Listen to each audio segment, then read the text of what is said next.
Hey everyone, I'm back with another pantry cooking session because using what you have and checking your food labels helps to reduce food waste and your grocery budget.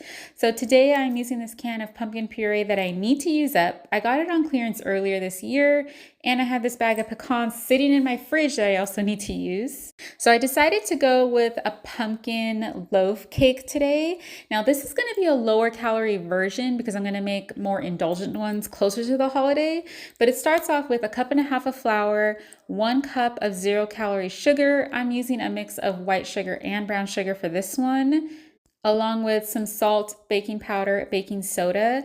Now the original recipe has several spices like nutmeg, cloves, cinnamon, but I'm just gonna take a shortcut and I'm just using pumpkin pie spice in here. Now, I was a little hesitant on this dessert at first because sometimes lower calorie desserts don't taste that delicious, which are my husband's words, but I decided to give this one a try because pumpkin puree tends to keep things very moist. I've used it a lot in pancakes as well. So for the wet ingredients, I'm just starting off with 2 eggs, some vanilla, and then I'm using the whole can of pumpkin puree in here. And that is another reason why I'm using this recipe, because others used only partial of the can, but I didn't want to waste any. So I used the whole can in here as directed in the recipe. And I went ahead and mixed my wet ingredients into my dry. So this one was pretty easy. Now, because this original low-calorie pumpkin loaf is supposed to be baked in a loaf pan, you do set it up for 350 degrees for 55 minutes.